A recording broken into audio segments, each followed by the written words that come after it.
آج کچھ تعارف ہو جائے پھولوں کا۔ قدرت نے انسان کو جن بے شمار نعمتوں سے نوازا ہے، ان میں پھولوں کو ایک خاص مقام ہے۔ پھول نہ صرف ماحول کو خوبصورت بناتے ہیں بلکہ خوشبو، رنگ اور علامتی معنوں کے ذریعے انسانی جذبات کی ترجمانی بھی کرتے ہیں۔ یہ ہے گیندے کا پھول۔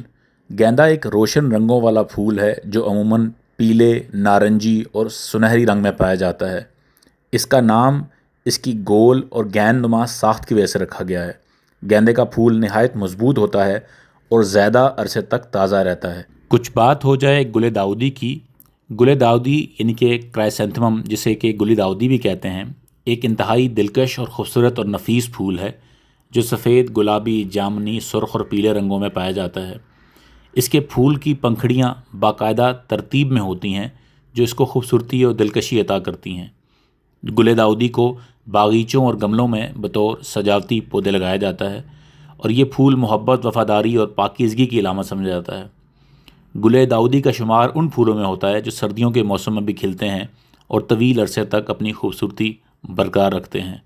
گل داؤدی کی ہر سال مختلف نمائشیں ہوتی ہیں اور یہ علامتی طور پر اس لیے بھی مشہور پھول ہے کہ یہ سخت موسم میں، یعنی کہ جس وقت کوئی اور پھول نہیں کھلتا، اس وقت یہ پھول کھلتے ہیں۔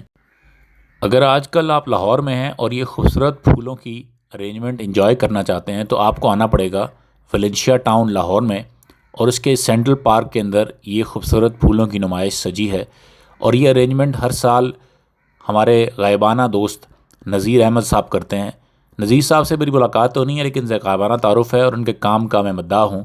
یہ روز گارڈن کے نام سے کنسلٹیشن بھی دیتے ہیں، ان کی نرسری بھی ہے، اور نذیر صاحب کا یہ خوبصورت ارینجمنٹ ان کے کام کی ایک بہترین خوبصورت مثال ہے۔ آپ کے لیے حاضر ہیں گل داؤدی اور گیندے کے پھول۔